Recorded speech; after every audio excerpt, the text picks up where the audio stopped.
Picture, if you will, a quiet village where cobblestones remember footsteps that vanished a century ago. A seaside cottage where the tide brings more than shells. A scholar's room where something waits in the wardrobe's icy dark. These are not fairy tales, but true horror stories. Folks who walked into France's shadows and brought something back. You're about to enter a realm where time slips, where walls whisper, where the past isn't dead, it's hungry. Your passport to horror into the unexplained begins now.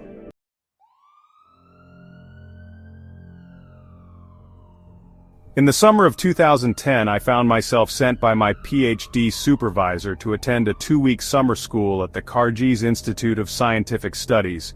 The institute stood proudly on Corsica's rugged coastline, a modern bastion of learning surrounded by ancient hills and the endless blue of the Mediterranean.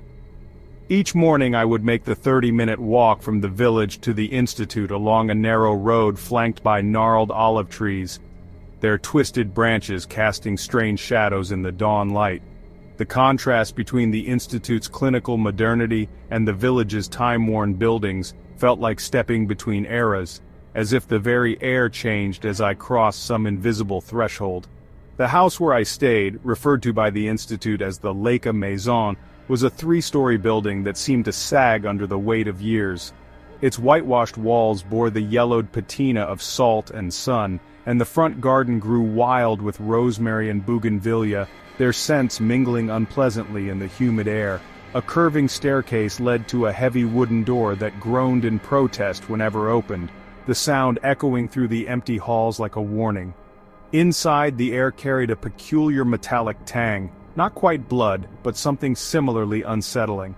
My room on the second floor was sparse and oddly cold despite the Mediterranean summer, furnished only with 2 narrow beds, one clearly unused for some time, a warped bedside table, and an enormous wardrobe that dominated the far wall. The wardrobe's mirror reflected the room at a strange angle, distorting my image whenever I passed by.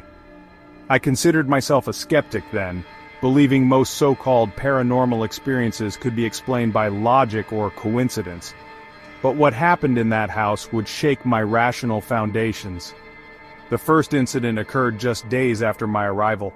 I awoke suddenly to the sensation of my bed swaying violently, as if suspended over some great void. The room had turned ice cold, my breath visible in the moonlight streaming through the window. When I reached for the lamp, it flickered erratically before dying completely. I spent the rest of that night with my Bible open on my chest, though at the time I told myself it was just the unfamiliar surroundings playing tricks on my mind. The disturbances grew more frequent and more intense as the days passed. One night I woke gasping, my left arm wrenched toward the edge of the bed by some invisible force. My fingers clawed desperately at the sheets, but the grip felt inhuman, cold and sinewy, like ropes of wet leather tightening around my flesh. As I recited Psalm 23 through gritted teeth, the pressure suddenly vanished, leaving behind only a faint whisper that might have been a sigh or perhaps a laugh. Another night, I carefully placed a glass of water on my bedside table, ensuring it was perfectly centered to avoid spills. Hours later it toppled with such force that water splashed across the floor, yet my Bible lying right beside it remained completely dry. When I woke again at dawn, I found the glass had somehow moved itself to the windowsill. The worst night began with a deafening bang like a cannon fired right beside my ear. The walls trembled, the wardrobe mirror cracked diagonally, and for 20 terrifying minutes the explosions continued at irregular intervals, each followed by a horrible scraping noise like claws dragging across stone. When my door suddenly flew open of its own accord, I fled downstairs in panic, only to find the front door bolted from the inside. My housemates, all deep sleepers, claimed to have heard nothing, though one remarked the next morning that I looked like I'd seen a ghost, his smile fading when I didn't laugh along. I began avoiding the wardrobe after the first week, but one afternoon I heard distinct shuffling sounds coming from inside. When I yanked the doors open, I found my suitcase unpacked, my clothes folded into neat, impossible pyramids.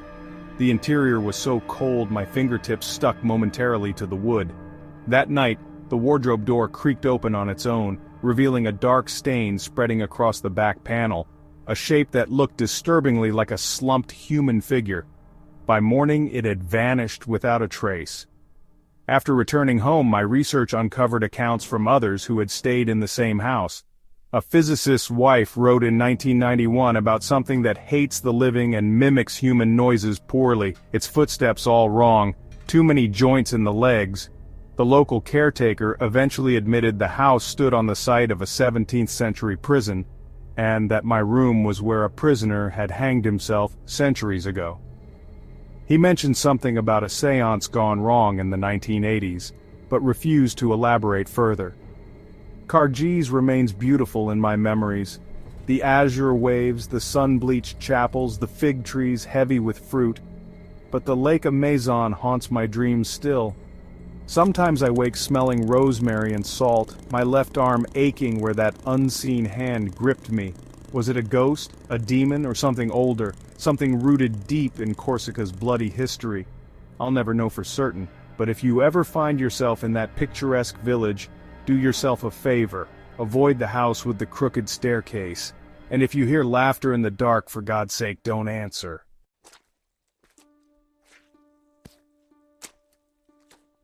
The memory of that night in Dieppe still lingers in my mind like a half-remembered dream, the edges blurred by time, but the core details etched with unsettling clarity. It was 1992, the summer of our wedding, a sweet, intimate affair at a countryside restaurant just outside Paris. The celebration had been everything we'd hoped for, filled with laughter and toasts beneath strings of twinkling lights. As tradition dictated, we made our grand exit while the party still roared behind us, eager to begin our honeymoon adventure. The plan was simple: drive through the night to the coastal town of Dieppe, rest there briefly, then continue along the picturesque northern coast to our final destination in Bruges. We chose the old national highway over the faster auto route, lured by the romance of tree-lined roads and the warm night air rushing through our open windows. The moonlight painted everything in silvery blues, and for hours we drove in comfortable silence, my new wife's hand resting lightly on my knee as I navigated the winding route.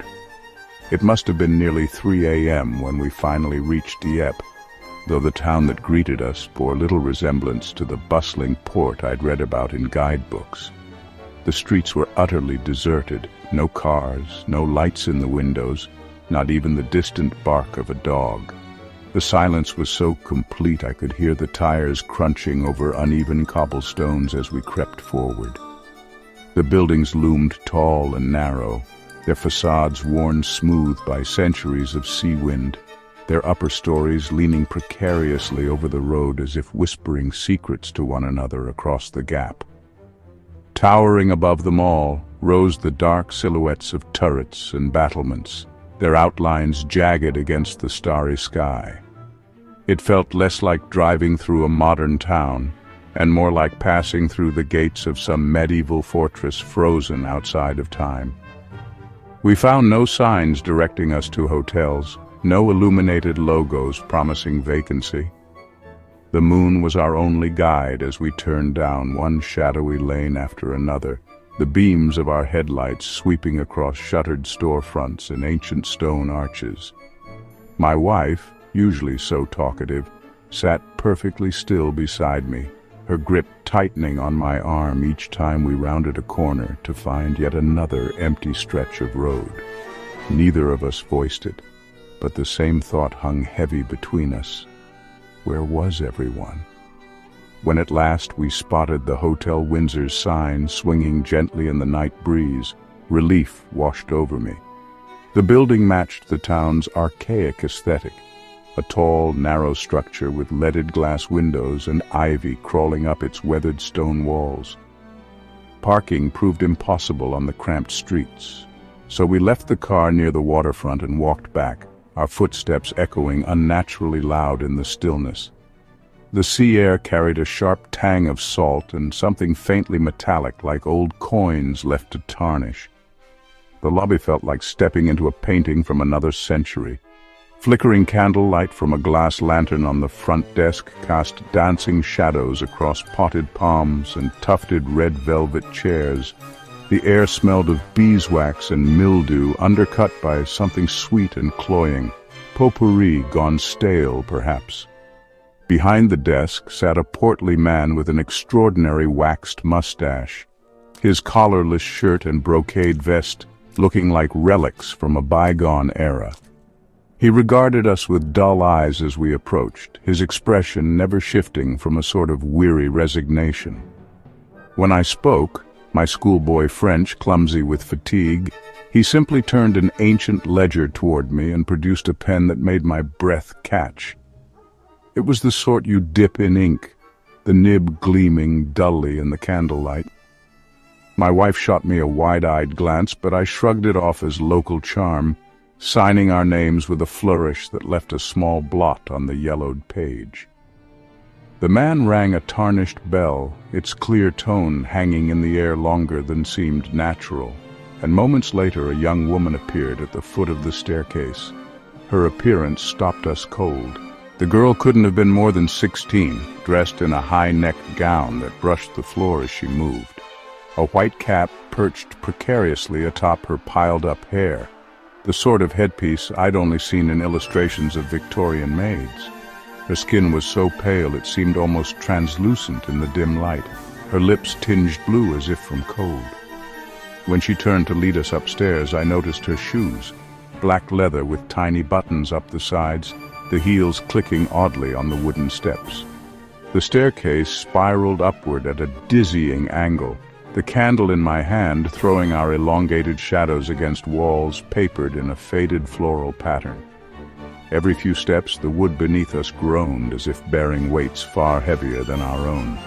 My wife clung to my arm, her nails digging into my sleeve as we passed darkened doorways from which whispered rustlings emerged, the sound of fabric shifting perhaps, or pages turning in a breeze I couldn't feel. Our room lay at the end of a long hallway, its door swollen in its frame. The girl struggled with the heavy iron key before handing me the candle to use both hands. When the door finally gave way, the screech of wood on wood set my teeth on edge. A wave of frigid air rushed out to greet us, carrying with it the scent of dust and damp wool. What we saw inside remains burned into my memory with horrifying clarity. 2 narrow canopy beds stood against opposite walls, their green velvet coverlets gray with dust. Cobwebs stretched between the bedposts like gauzy bridal veils, trembling as the disturbed air set them swaying. The floor bore a thick layer of dust that had been pushed into ridges by the door's movement, revealing floorboards darkened by age. A dressing table held a porcelain wash basin, the water within frozen solid despite the summer heat outside. "This is our honeymoon," I choked out, my voice strangled with disbelief. "We can't stay here." The girl, if that's what she truly was, simply nodded and relocked the door without a word. The journey back downstairs passed in a blur, my pulse pounding in my ears. The lobby stood empty when we returned, the ledger closed, the candle extinguished. We left the key on the desk and fled into the night. Dawn found us bleary-eyed and stiff from sleeping in the car, the rising sun revealing a Dieppe utterly transformed. The medieval streets had given way to broad boulevards lined with cafes and shops. Tourists strolled past in bright summer clothes, and the Hotel Windsor before us was a modern building with electric lights and a neon vacancy sign glowing in its window. The desk clerk's confusion when we mentioned our nighttime experience chilled me more than the strange room had. No one in town knew of any historic hotel matching our description, nor could they explain the turrets and battlements we'd seen. The waiter at breakfast eyed us with poorly concealed skepticism when we pressed for answers, and eventually we stopped asking altogether. Sometimes, in the quiet hours before dawn, I wonder what would have happened if we'd stayed in that room. Would the door have opened come morning onto the same sunlit street we eventually found? Or would we have stepped out into a Dieppe unchanged for centuries, trapped in some liminal space between past and present? My wife, now my ex-wife, refuses to speak of that night, but I know she still wakes sometimes with a gasp, her fingers clutching at the blankets as if to confirm they're real. The rational part of me wants to dismiss it all as shared exhaustion, a trick of moonlight and shadow. But then I remember the way the dust felt underfoot, gritty and real, and the impossible solidity of that frozen wash basin. Most of all, I remember the girl's eyes when she turned to leave us at that dreadful room, eyes too old for her young face, filled with something like pity. Dieppe thrives now in my memories as two distinct places superimposed, the vibrant modern town we explored by day, and the silent, shadowed version we stumbled upon that night.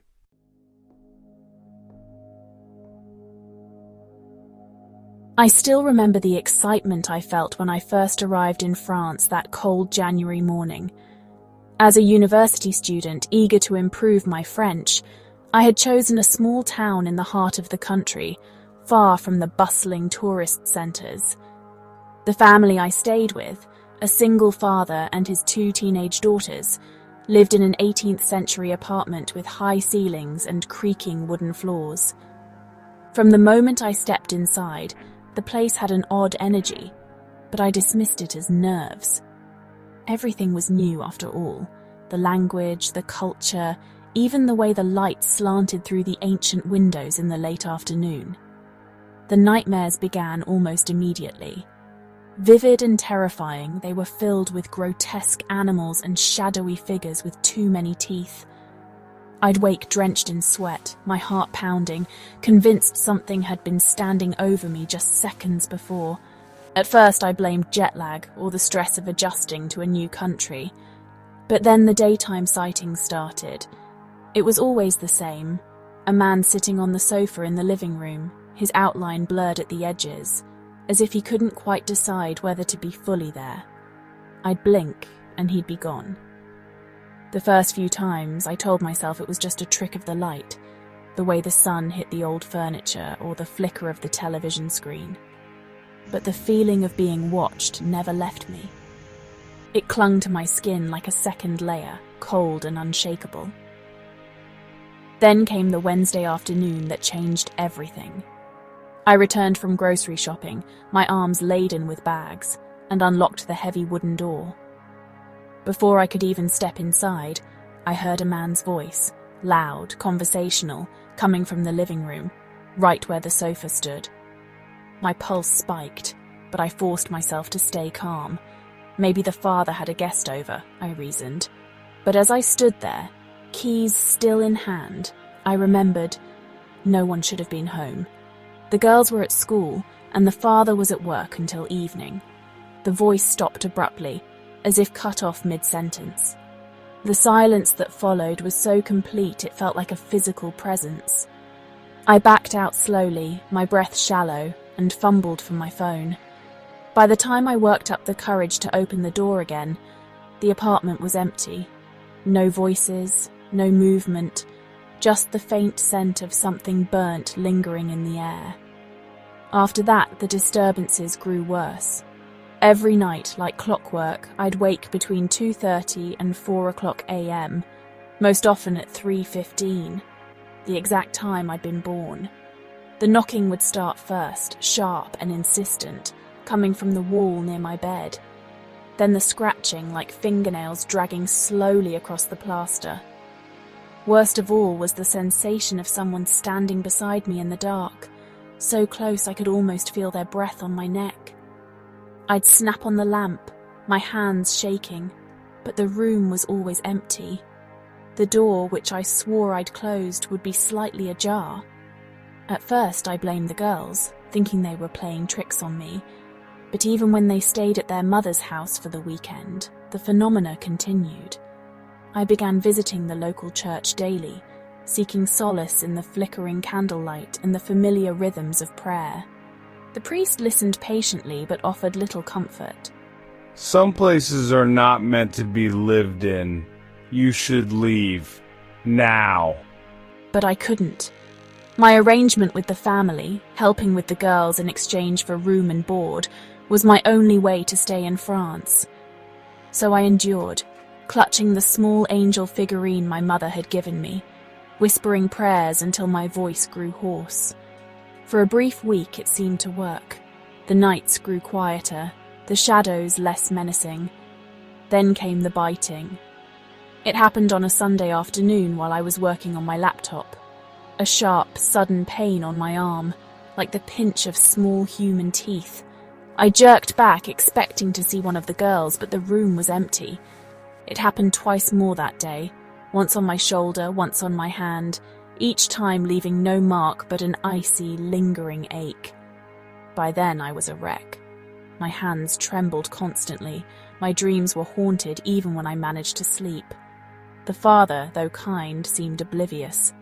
He admitted he sometimes woke at the same eerie hour as I did but heard nothing unusual.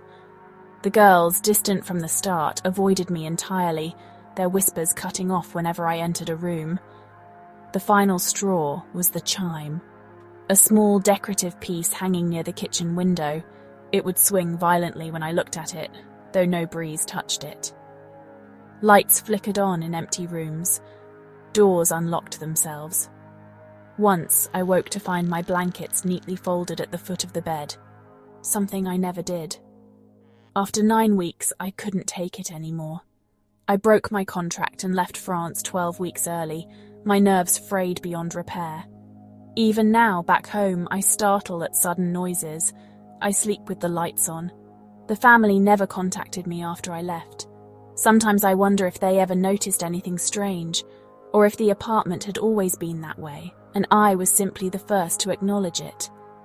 I still have the angel figurine, but sometimes, in the dead of night, I swear I hear faint knocking from inside the drawer where I keep it.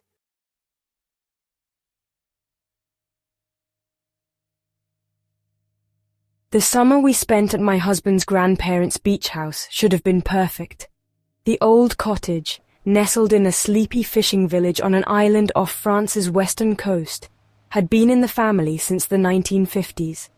Whitewashed walls, blue shutters faded by decades of salt air, and a front gate that squealed like a distressed animal when opened. It was exactly the kind of charming getaway we'd imagined.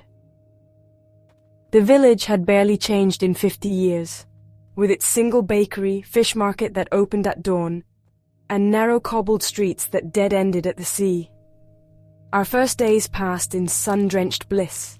The children, 8-year-old Lucas and 12-year-old Sophie, spent hours exploring the rocky shoreline at low tide, poking sticks into tide pools teeming with crabs and darting fish. Evenings found us eating fresh oysters on the patio, as the sunset painted the Atlantic in fiery oranges and reds. It wasn't until the second night that things began to feel off. I remember the moment clearly. The children were playing in the front garden after dinner, their laughter carrying through the open windows as I washed dishes. Then Sophie's voice cut through the twilight. "Mamo, come quick!" with an urgency that sent me running outside, soap suds still dripping from my hands. Lucas was crouched by the hydrangea bushes, his face alight with excitement. "Look, a hedgehog." Sure enough, deep in the foliage, a small spiked creature huddled motionless. Its black eyes glittered in the fading light, and I could see its tiny sides heaving rapidly. As I reached for my phone to take a picture, the animal suddenly scrambled deeper into the undergrowth with surprising speed.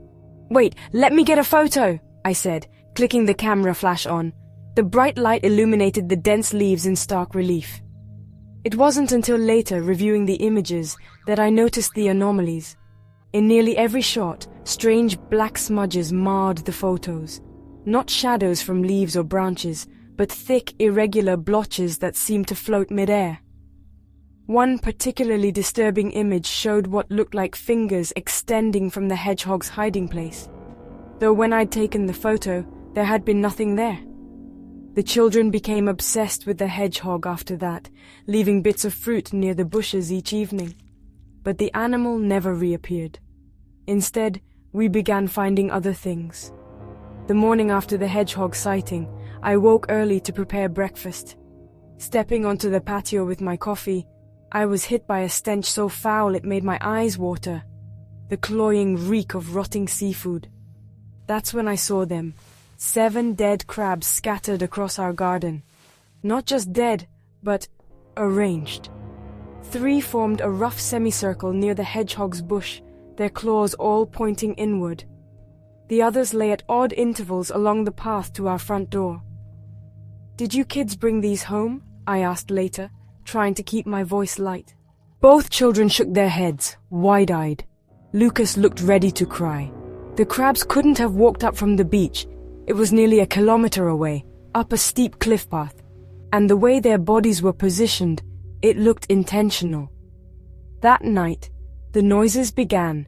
Not the usual creaks and groans of an old house settling, but distinct, purposeful sounds. A woman's laughter from the empty upstairs bedroom, the rasp of fingernails dragging along the children's door. Once, in the dead of night, we all woke to the sound of the front door slamming with such force it shook the walls, only to find it not just closed but locked from the inside. Sophie suffered the worst. She began having violent nightmares about the ocean rising to swallow the village, waking screaming about the lady in the rocks. During the day, she complained of constant headaches and a high-pitched ringing in her ears, especially near the tide pools where we'd spent our first happy days. When she showed me the photos she'd taken with her digital camera, my blood ran cold. Dozens of glowing orbs hovered in every image, clustered thickest around her bed and the stairwell. The most disturbing incident occurred during our last week. I was photographing the children exploring the tide pools when Sophie suddenly grabbed her head and screamed. In the 4 rapid-fire shots I took as I rushed toward her, a misty humanoid figure appears in each frame, first standing on a distant rock, then progressively closer, until in the final image it seems to be reaching toward my daughter from just behind her shoulder. Sophie couldn't explain what had hurt her, only that the pain had been like ice picks in my ears. Strangely, my husband remained largely unaffected. He slept through the nightly disturbances and dismissed the photos as camera tricks. Only once did he admit to unease, when he found me staring at the hedgehog bush one moonlit night. "Don't go near that thing," he said quietly, pulling me inside. When I asked what he meant, he just shook his head. We never did solve the mystery. My husband's grandparents, when gently questioned, claimed they'd never experienced anything unusual in the house. The local priest we consulted simply blessed the property and told us some places remember more than others. We left as scheduled, taking with us hundreds of photos, about a third of which show anomalies no one can explain. The children still talk about their ghost summer, though they've stopped having nightmares. As for me, I sometimes wake in the dark certain I smell rotting seaweed or hear faint laughter from an empty corner of our city apartment. And whenever I review those vacation photos, I can't help but notice, in every shot of the garden, the hydrangea bushes appear slightly larger, slightly closer to the house, until in our final days pictures, their leaves are pressed against the kitchen window like something trying to peer inside.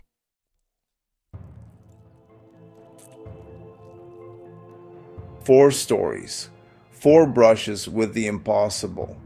But the question lingers like mist over the Seine.